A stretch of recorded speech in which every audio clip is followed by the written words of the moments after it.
I'm Harry Mays, and man, the Eagles lose a slop fest in Los Angeles with I can't even count the turnovers, Jason. You ran out of fingers and toes. I'm Jason Martinez, and after that loss, I need a drink. Not this kind of drink. It is the Locked On Eagles Squad Show as we react to an Eagles loss on Monday Night Football. Fly, Eagles, fly. It's the Eagles Squad. Everything Philadelphia Eagles every week. Covering all the big hits and game-changing plays from the city of brotherly love. The way only the Locked On Podcast Network can. Get ready and squad up. It's the Eagles Squad Show starting now.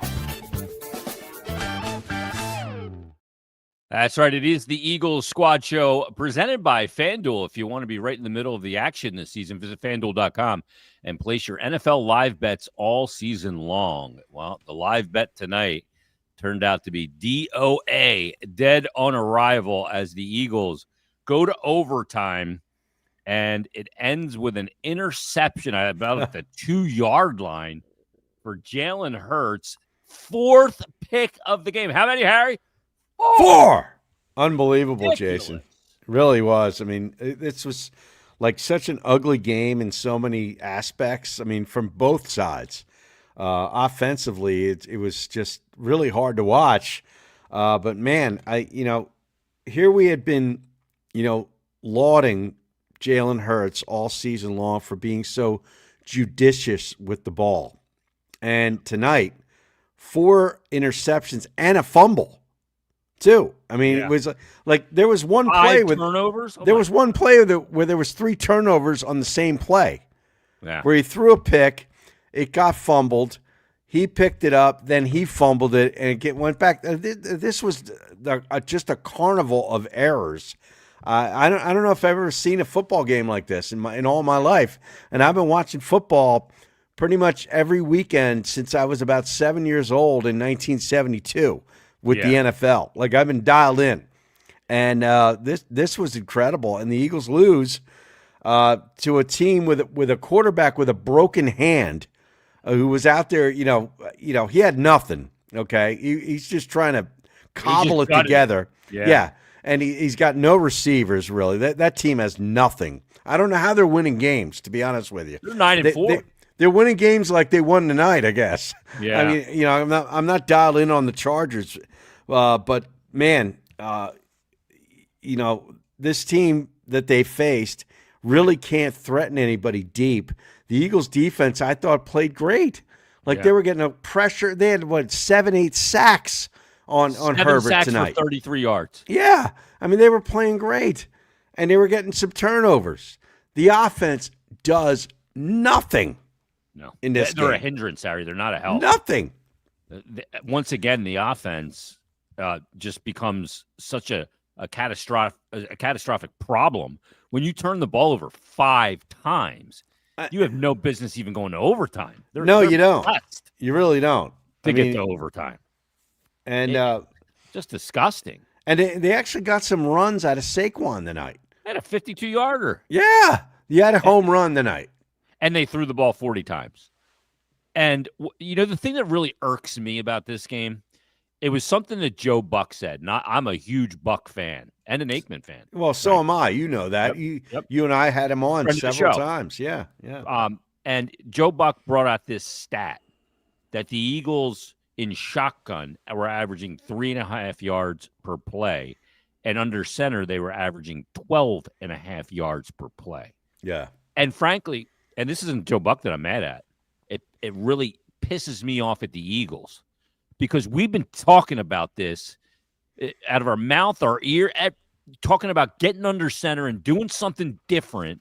And those numbers are so dramatic that, again, it's malpractice what is going on from a scheme standpoint down there, from a play calling standpoint. And don't give me culture of Nick Sirianni anymore because that is right out the window. Open the sunroof and just chuck it out because this is now the second time. And these players saying this isn't 2023, baloney. It's not 2023. It's 2025, and it's as bad as 2023. Yeah, This is unbelievable. It's looking like that right now. I got to agree with you. But I mean, you did see some different things tonight. Like you saw, some motion. With A.J. Brown in particular. You saw some two-back running back sets, which was different. And you saw some designed runs for the quarterback. Now, most of them didn't go anywhere because L.A. defended it well. But you did start to see some different ideas, I guess. And these were all things that we had all been talking about. Where's the motion?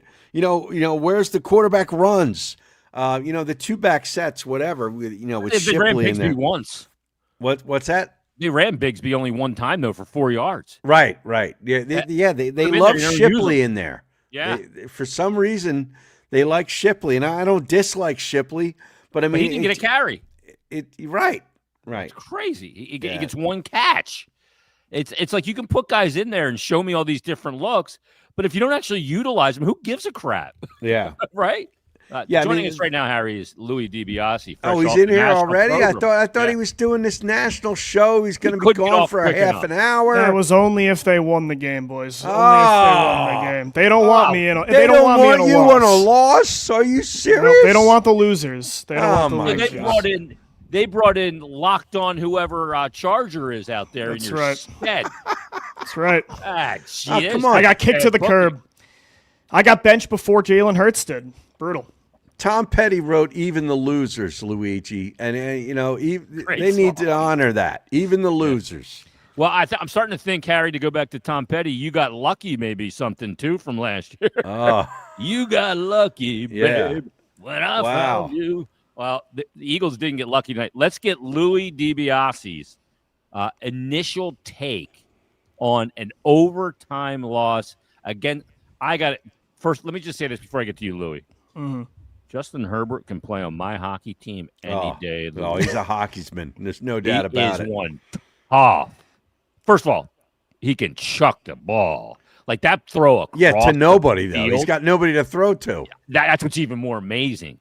But that dude is a throwback of toughness. That was one tough performance by him. But, Louis, let's get to your initial reactions from this 22-19 loss to the Chargers. Yeah, I think there are some legitimate long-term questions that I'm starting to have about the head coach and the quarterback that we'll definitely get into. But I don't know. I mean, that's such a devastating loss, and it's so frustrating to have to overcome all of those mistakes, the drops, the penalties, the turnovers, the missed field goals. Like, you're not going to win many one-score games against good football teams when you make that many mistakes. But to see this football team, after losing 2 straight games, on the brink of another collapse, have one of the darkest first halves that you've seen since, 2020? That felt even worse than 2023. For this team to not give up in that moment, though, for this defense to keep them in the game, and even the offense to wake up at the end and make some clutch plays. Like, Jalen Hurts did put the ball in the money to A.J. Brown to go win the game at the end of regulation. Like, they could have won the game with Jake Elliott's field goal in the second half or at the end of the first half. So for me, that tells me at least, to put things in perspective for this season, that they're not going to give up. Like, I don't think a collapse is coming, and that's crazy to probably say after 3 straight losses, but I don't know. Like, you probably won't accept a moral victory for an 8-5 team after a Super Bowl win that's lost 3 straight. But for me, like, I do take some positives from that, where I just don't think they're going to roll over and die. And in this year's NFL, that's going to give you a chance with the way this defense is playing. So there's a lot of negative thoughts I have too, but that's what I thought initially when the game ended. No, that's great stuff, Louis. I agree with you on a lot of those things, but I'll tell you what will prevent the collapse. The Las Vegas Raiders are coming into town next Sunday. That is the cure for anybody's collapse, especially if they with were that to lose team to on the road. Raiders, Harry? Oh, well, yeah. Then Katie barred the door if they lose to the Raiders. Well, then that's over. Yeah. Yeah. But to your point, Louis, why does it take them to have their backs against the wall to make these plays offensively down the field that we've been last season you saw routinely?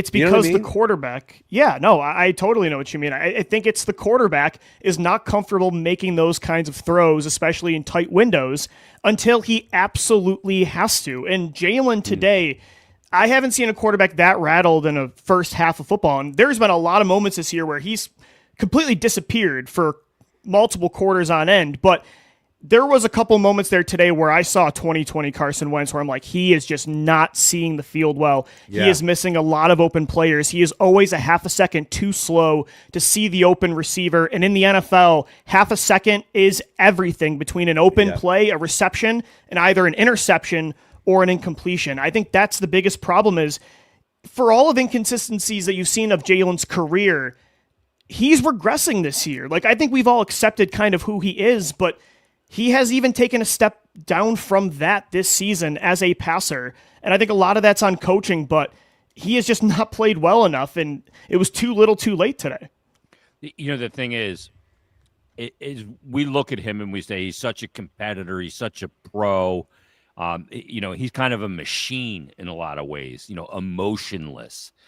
And you look at the way he has performed this year, and it's really concerning because of the stature and the way we have held him from a cerebral competitive standpoint, that he has shown so small in so many games that, you know, I've been a defender, but I'm losing any ammo to defend. My gun is now shooting blanks because it's happened way too often. I'll give him credit. I think he showed a lot of fight in the fourth quarter and overtime. Like, he did make some really impressive throws. Quit. He does not quit. Like, No, he does if not that was quit. Carson Wentz and he had that many turnovers, he would have been shot by the end of the third quarter. Where Jalen, he kept pushing through. Like, that pass to A.J. Brown should have ended the game. Like, that was a perfect throw in the back Brown of the... not catch up with that. He's got to catch that ball. And so he made a couple really nice throws over the middle to A.J.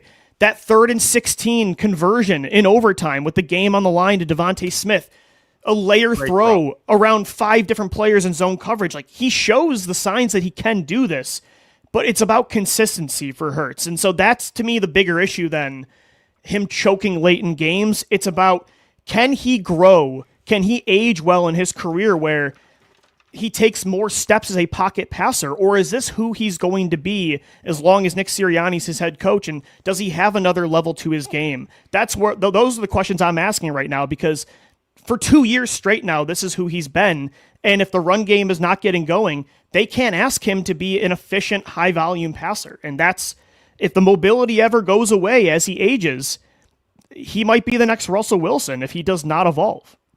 That always happens too, doesn't it? Like, the mobility doesn't last forever. No, look at Michael Vick, look at Cam Newton, look at Russell Wilson. Yep. We don't have a The body long can only list take of so much too. Right. We don't have a long list of mobile quarterbacks seeing how they age throughout their careers, but if you do not develop being able to throw with anticipation over the middle, when that mobility is gone and it can't make up for that, you're not going to be a starter when you're 34, 35, 36 and on. Well, it's happening to Lamar Jackson, too, right now before our eyes, where his receivers are dropping balls all over the place. And A.J. Brown should have made a catch on a 28-yard reception that ended up being a tip ball interception. I mean, there's a couple of instances through a lot of these games where A.J. Brown has balls in his hands and doesn't make the play. The one over the middle. He had 3 bad drops today. Yeah. He really did. And I know the one was a little bit high. Jalen was very inaccurate today throwing high, I thought. But, I mean, you're a 6'2" wide receiver and it's in your hands. Like, you have to bring that football down. So I thought he made some unbelievable plays again in the second half. That's what's frustrating is everybody showed heart and put this team in a position to win at the end. But it just felt like every time there was the moment the kill shot was there, they couldn't do it, right? They were like inching closer. They kept getting right on the verge. And when they had to make the play at the last second, they just couldn't do it. And that's all the difference when you play another really good football team. Our margin for error is so small.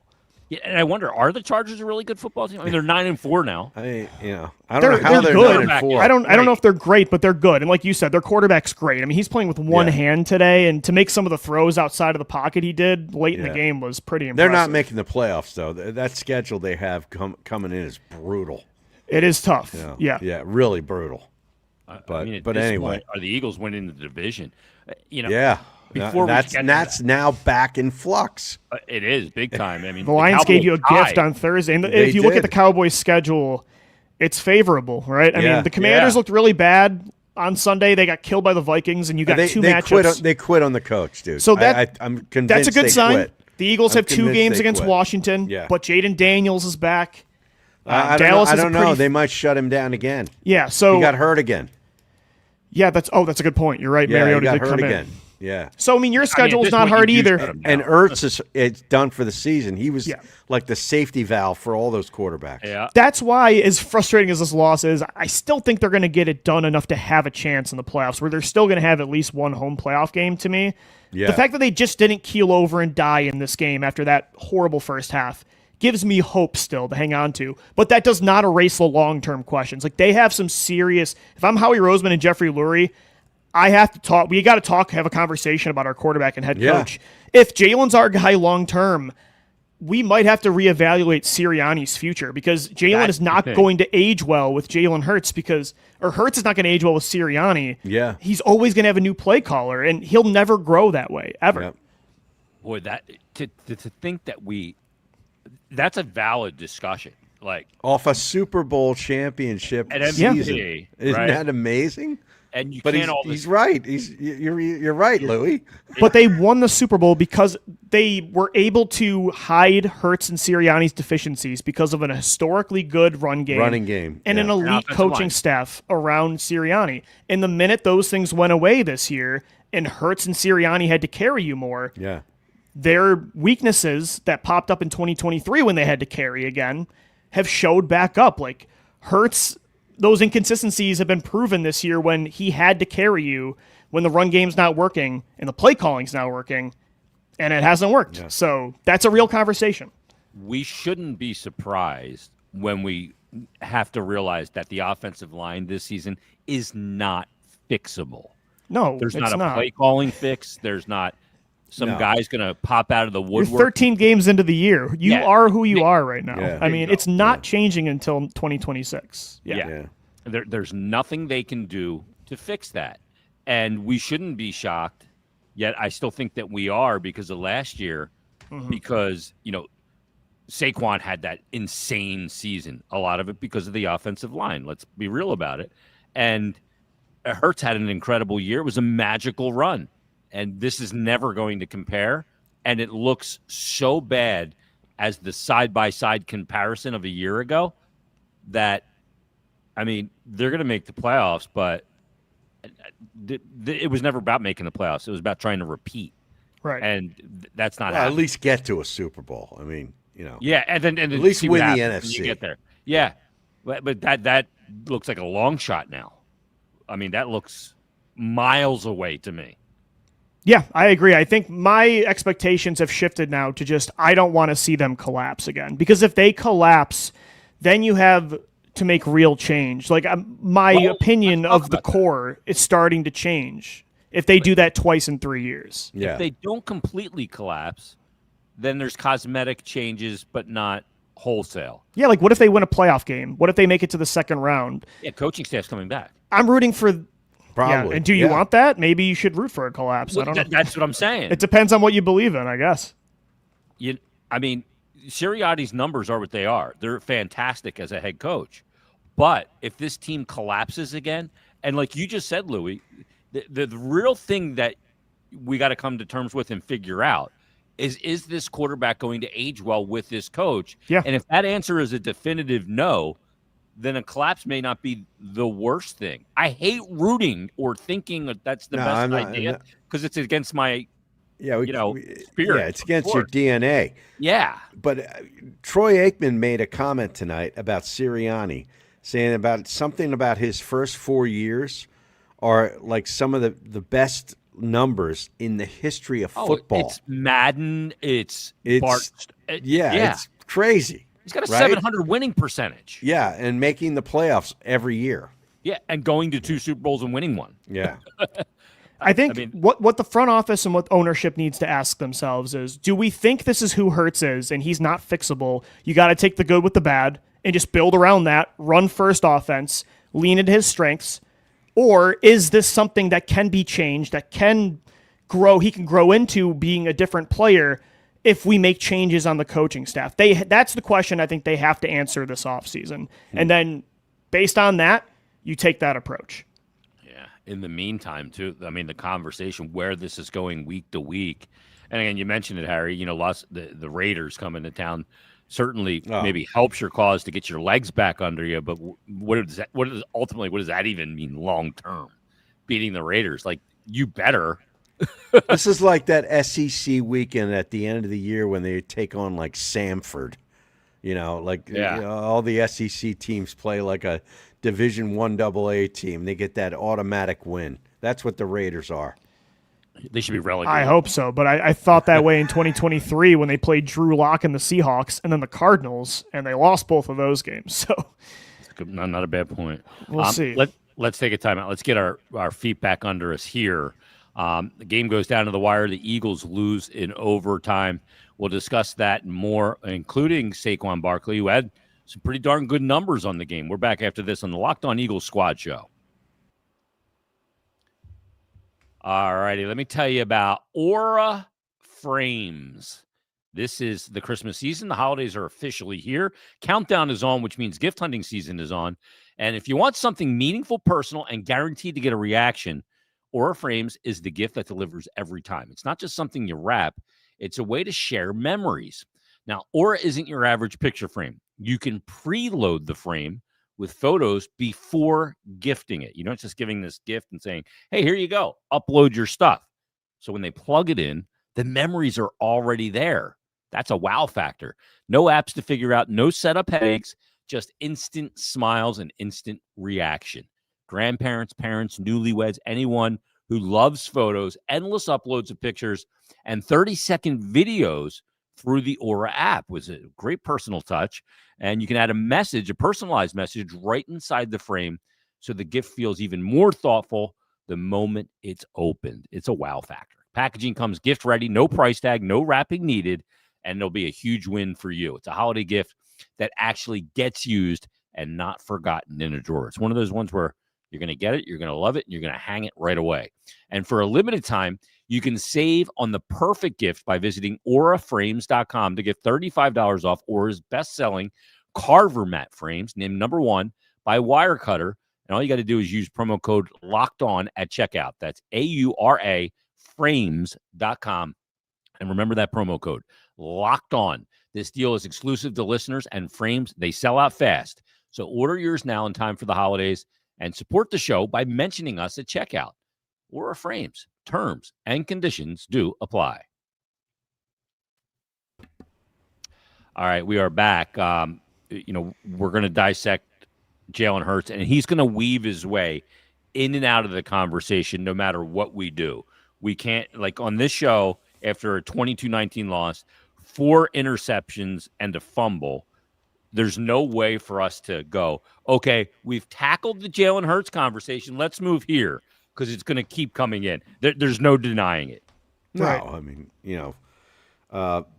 this was a horrific performance, if you ask me, by the quarterback. He gave a huge can of gasoline to the haters, didn't he? He really did. Like Lou was saying earlier, his vision of the field just seems to be really limited. I don't know what it is because, we have the benefit of seeing plays after they happen when they put them up on television. I don't watch the all 22, but when you see guys like Dallas Goedert sitting down in the zone, wide open in the middle of the field, and he chooses not to throw to him and make the hard throw into a receiver that's covered, I'm like, what is he looking at? Does he not see that? And Why this does is he process it?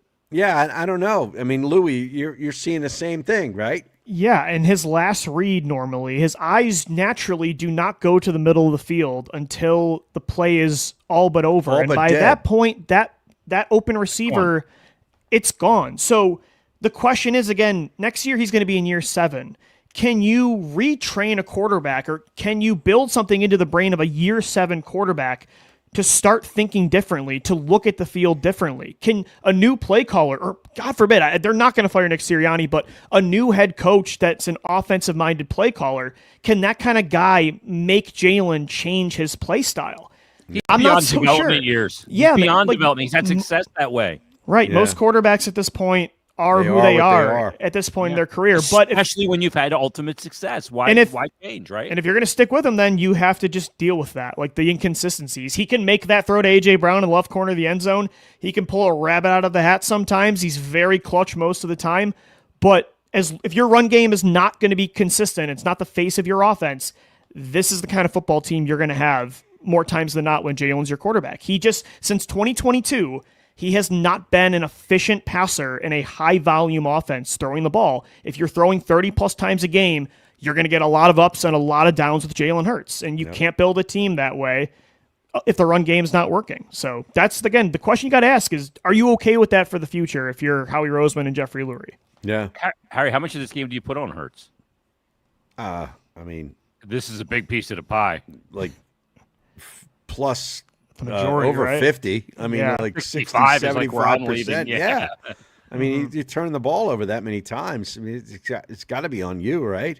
He did got not need to lucky make on the that throw, one. by the way. That last pick, I just feel like he forced that. Throwing off his back foot, too. I mean, Yeah. to Dotson, what are we doing on first down? Seriously. And the thing is, too, like you mentioned it, Louis, like his first read is never in the middle of the field. Never.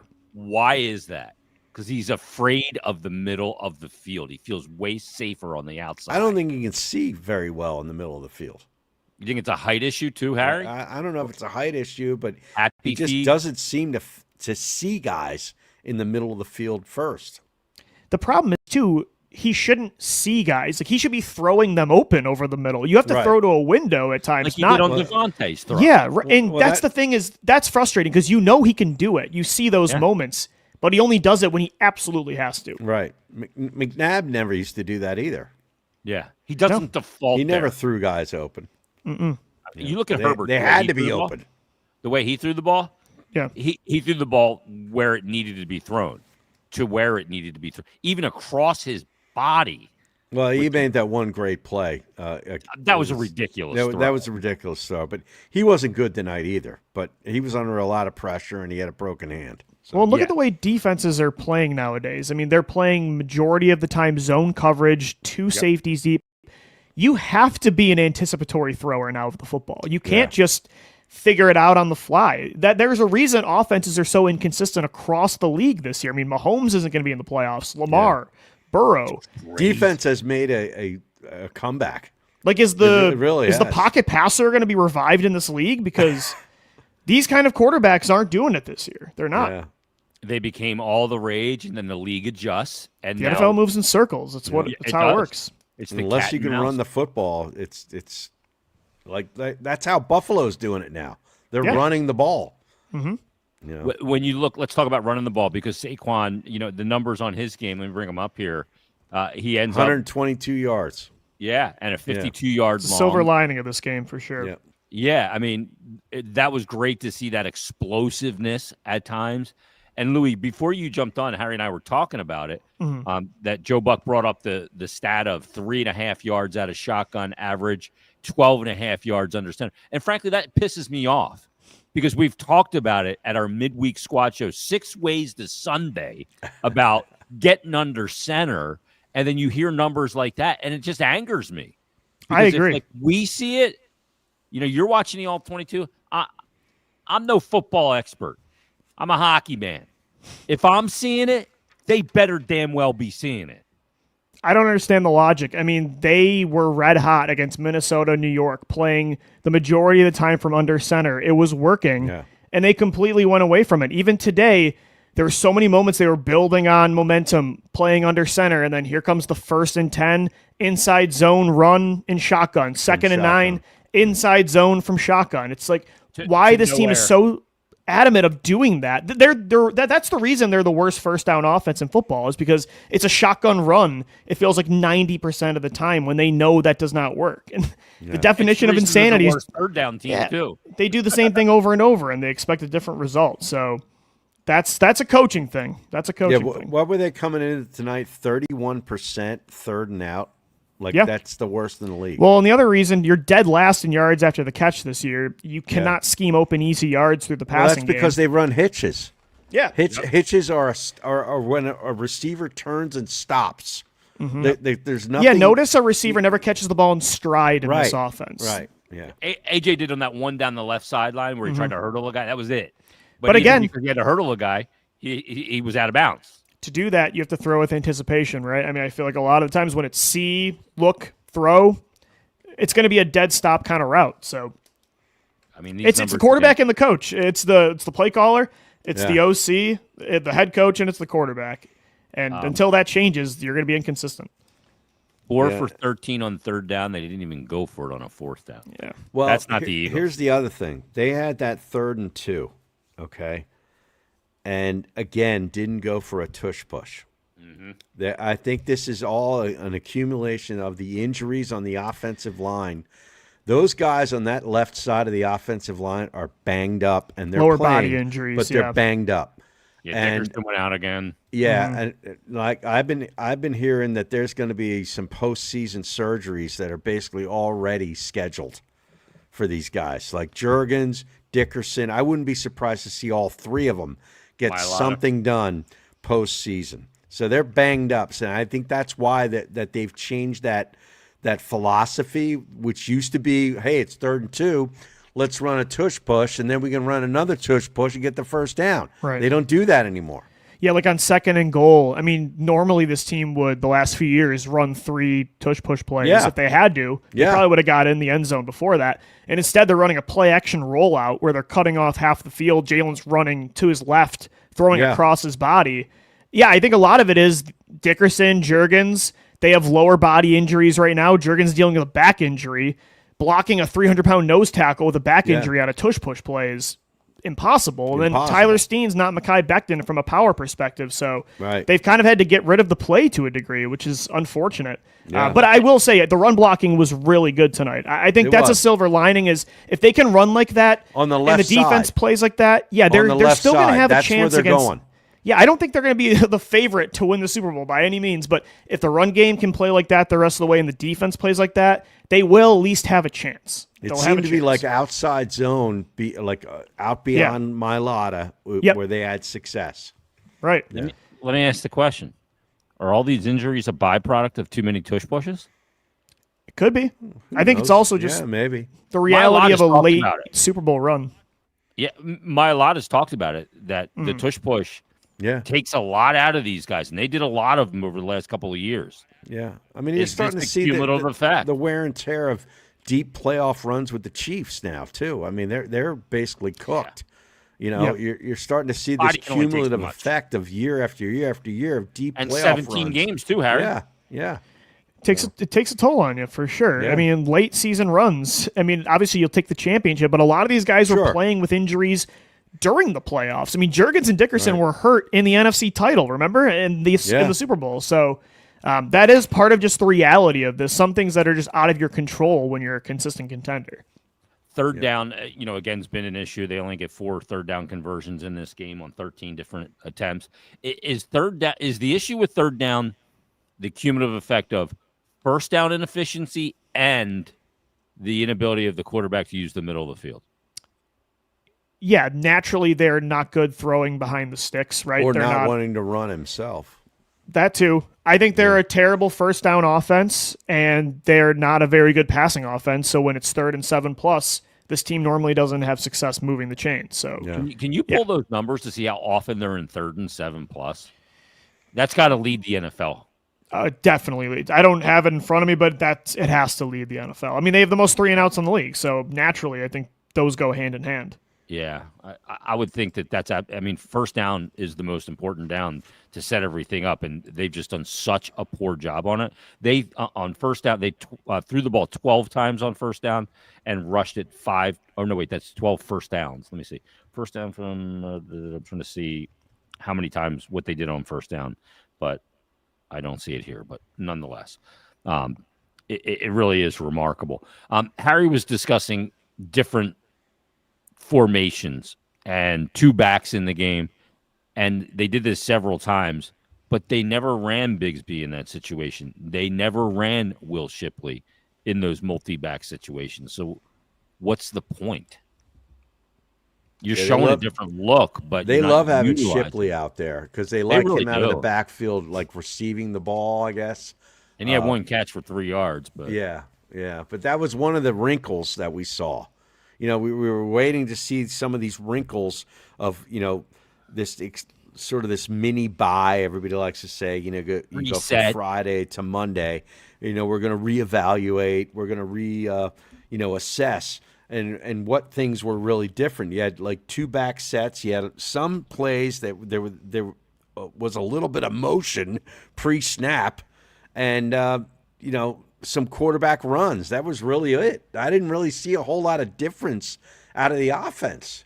Yeah, I saw a outside of couple that. plays where like they moved Jalen, a moving pocket, but there were a couple play calls I liked, but overall it's much of the same. Yeah. And the problem is too, though, to defend the coaches for a second, when you have so many penalties and you can't even execute the small things, right? I mean, even Yeah. like on special teams, Moro Ijoma gets a penalty because he puts his foot on the leverage. lineman's back. The leverage. So, yeah, when you can't execute the simple things, you probably can't add more to this team's plate, right? So that's the problem is everybody's at blame. It is the coaches, but also the team can't execute really simple things. When you make that many mistakes on the field, it's going to be really hard to win football games. And like this is like the closest year of the NFL I've seen in a decade. So normally this team is great late in games at not making mistakes. And the last 3 games, what's been the theme in the fourth quarter?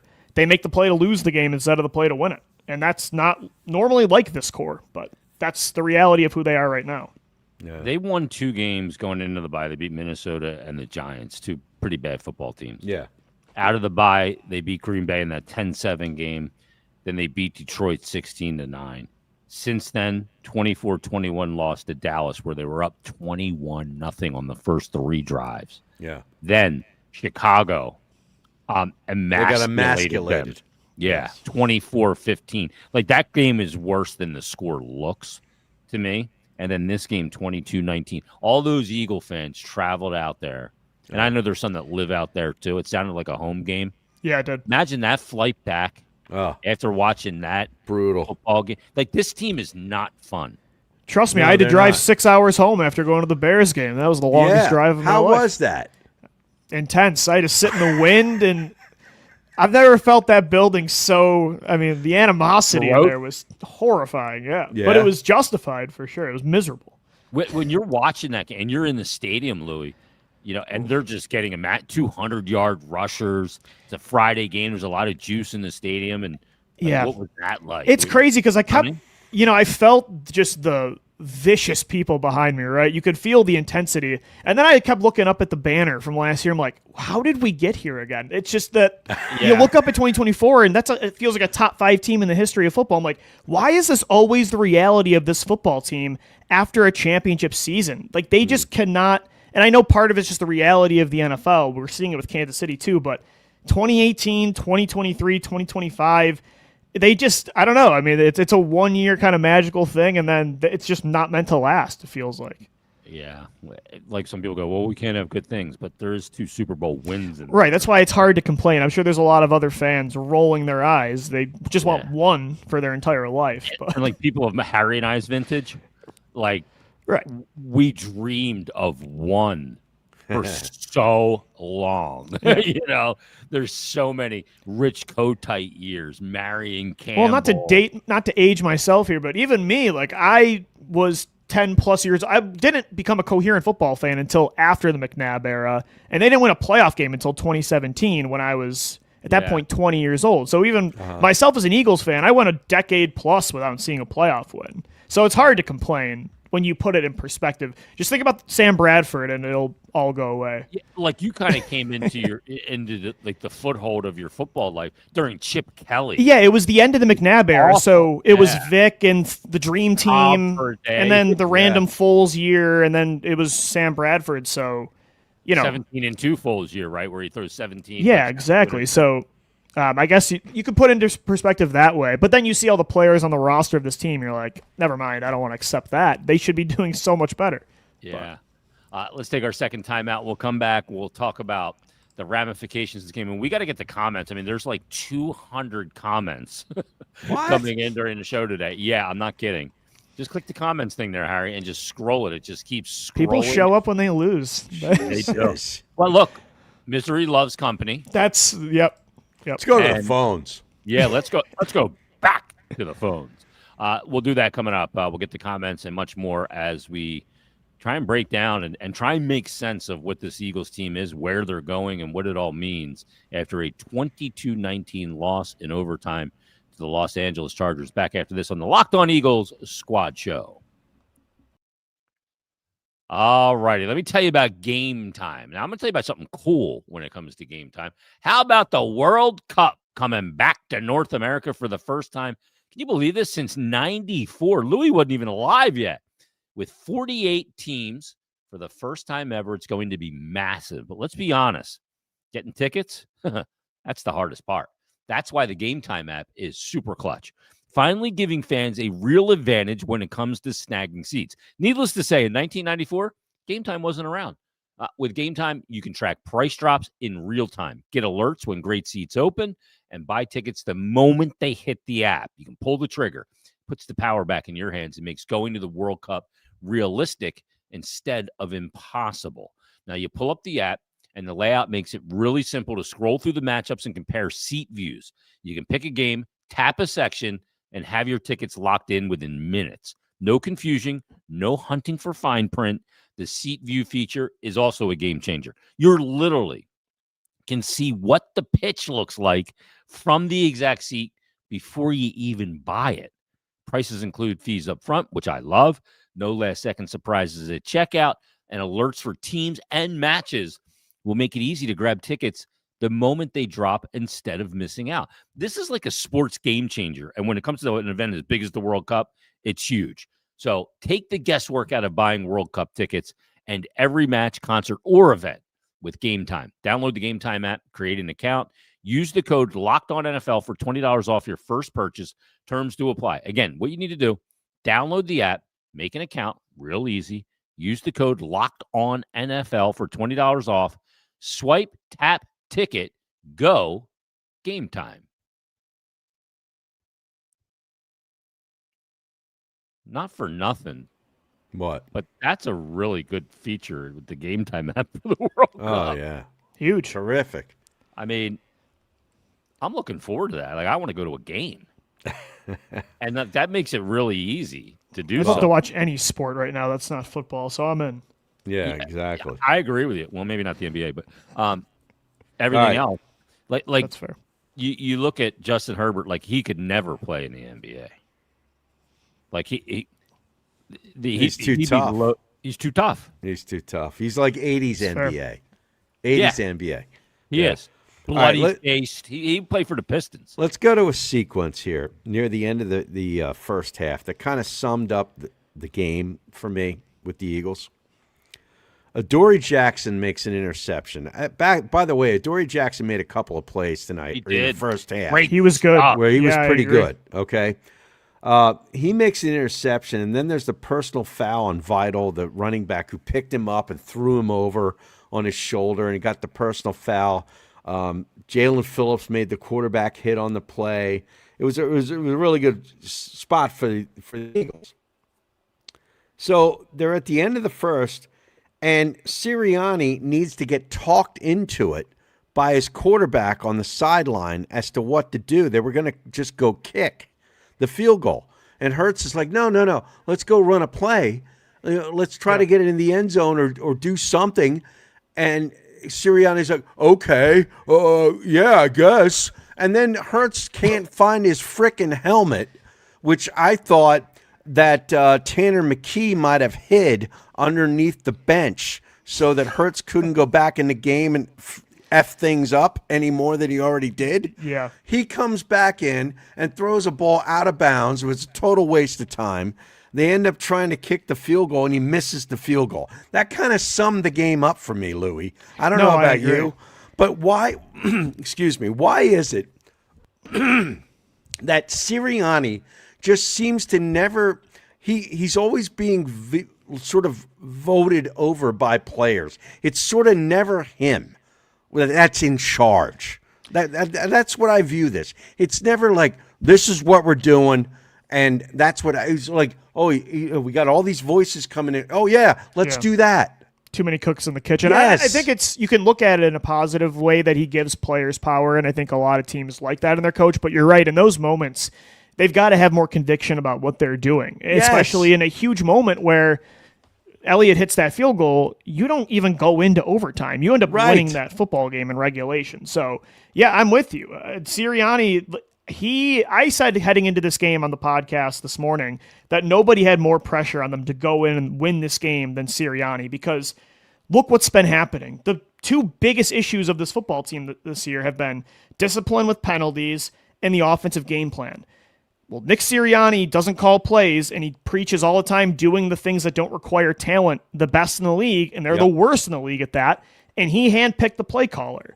And you look at what happened today, they had an extended, pretty much another bye week, and they had the same issues on offense. Again, he's not good in those moments like you're saying, those gotta-have-it moments in the end of a half, the end of a game, and they're not playing disciplined football. So what is Sirianni doing right now to help this football team in what a is his positive effect way? on this team? You're exactly, I don't think anything positive right now. If you could say a lot of positive things about this football team after tonight. The fight of the defense, the run game getting back going. I don't think Sirianni's his fingerprints are on anything of the positive.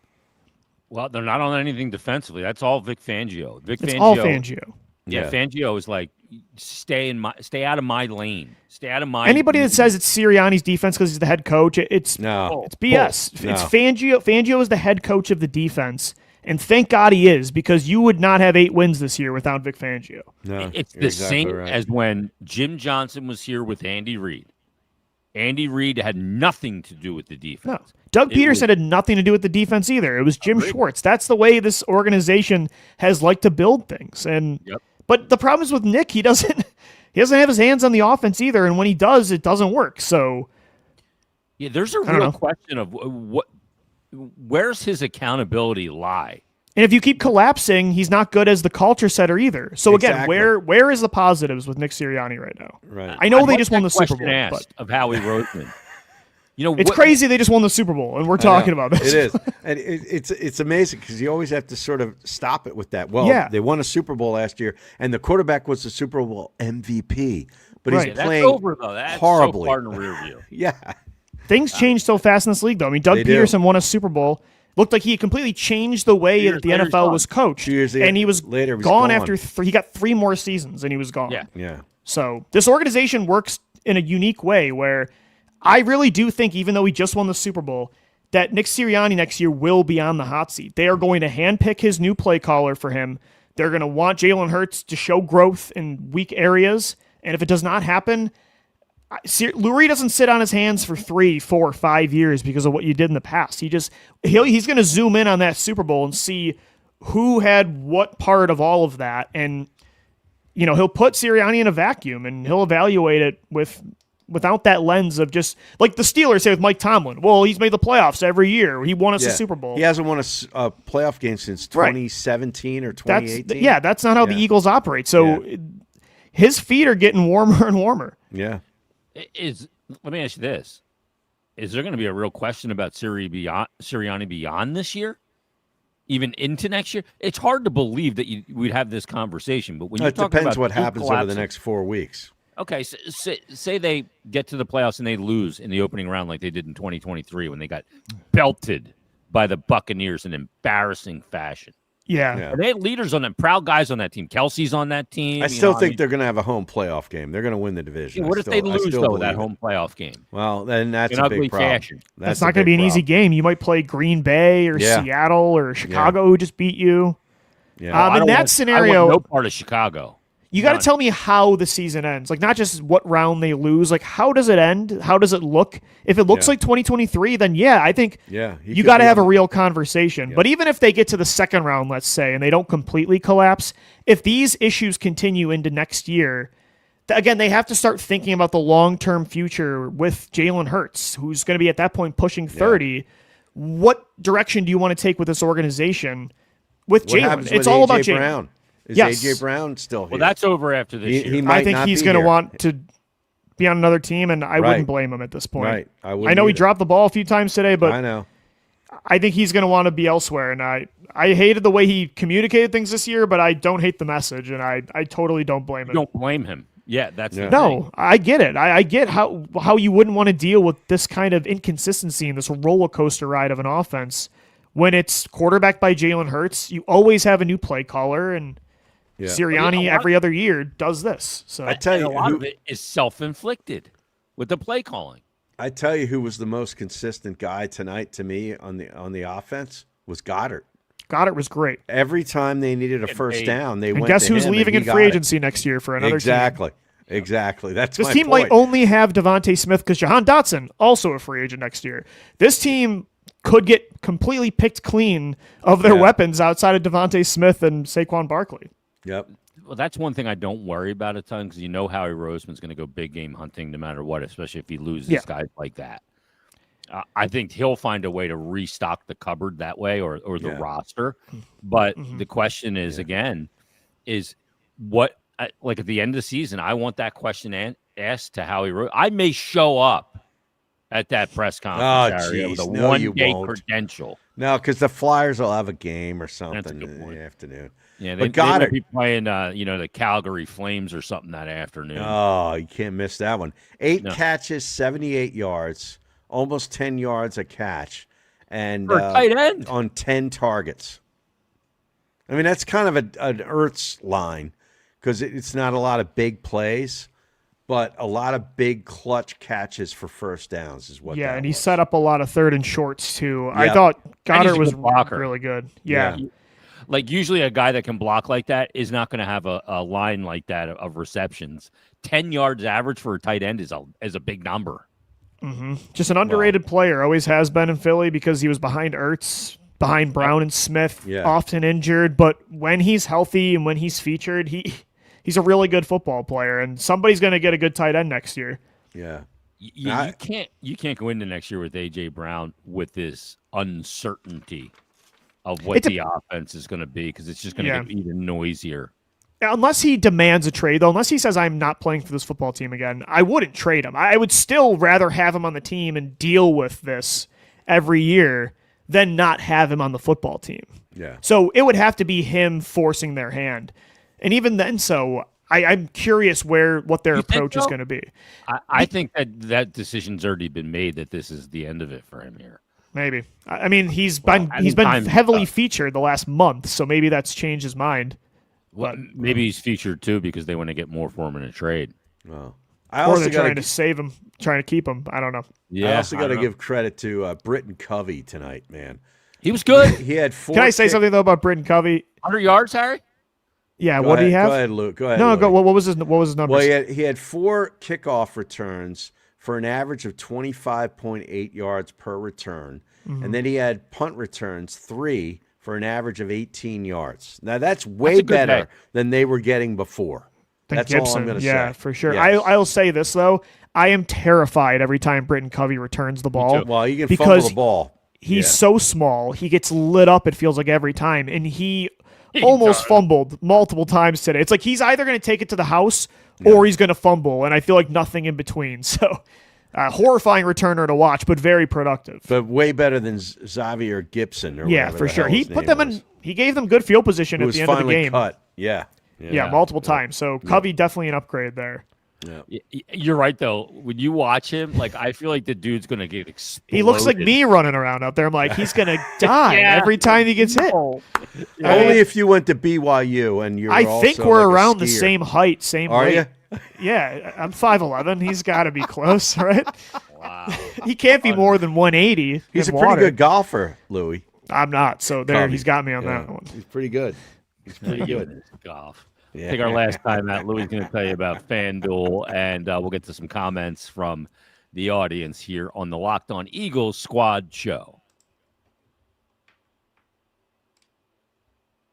Today's episode of the Locked On Eagles Squad Show is brought to you by FanDuel. NFL Sundays move fast. One big play and suddenly everything feels different. That's what makes live betting with FanDuel so exciting. You're not just watching the game, you're reacting to it in real time. With FanDuel, you can place bets as the action unfolds. Every drive, every momentum swing, which got a lot of those tonight, every highlight moment, live betting is best when the game starts to shift. A receiver gets hot, a defense tightens up, or the momentum flips after a turnover. FanDuel lets you jump into the moment. Live spreads and money lines adjust instantly. Player props update as guys heat up. You can bet next touchdown scores, drive results, totals, and more. It keeps you locked into every snap, every drive, every possibility. So if you want to be right in the middle of the action this season, visit FanDuel.com and place your NFL live bets all season long. FanDuel, the game moves fast, and so can you. All right, should we get to some listener comments? I'm sure Yeah. they're pleased Got a as lot of 'em. punch, to use an old turn of phrase. Pleased as punch. Pleased as punch, Harry. Okay. Let's go to this guy. He doesn't comment a little bit. He comments a ton. Bam Man 10,003. I was willing to put Hurts' recent inaccuracies down to playing a lot of windy, cold weather games. Yeah. But this was in a Not dome tonight. in LA. Yeah, that narrative's Good gone. I was point. using that on the show, too, because he plays better tonight. indoors, but He does. he had the yips tonight, man. Yeah. Yeah. How about this one? Comes from Nathan. Sharulo 8124. Love the Saquons up the middle for no game. Let's do it 15 times a game. Yeah, he goes 70 yards for a touchdown in outside zone, then they run it right up the gut. It feels like 6 times in a row Yeah. after that. He had Ridiculous. such success going to the left side outside of my lotta tonight. Mm-hmm. And, why wouldn't you just keep doing But let's that? just bury him behind Brett Toth every play. Yeah. That makes Yeah. sense. Yeah. Makes no sense. Philly N8 says, do we get trash AJ on social media and bring it to his front door? You suck. Does AJ Brown go back to making some, I don't think so. subliminal posts? Hey, they're 0-3 since they've heavily started to feeter him I in a know, productive but way. So, Yeah. I don't think he goes. and to they've turned the social ball media. over like 12 times. You see him make these great plays, but as Savage points out, AJ dropped 3 catchable balls that would have changed the game. That's a Yeah. fact. Yeah. He also made some big plays to keep him in the game, but I did. agree that the touchdown drop is what cost you the game. Yep. And Hurts was staring him down all day. He was locked in on him Yeah. in this game tonight. And, Bergang says also O-line can't block. And look, that's not getting fixed. Yeah. And to your point, Savage says last 3 games, AJ over 100 receiving yards per. Outcome, Eagles lost the last 3.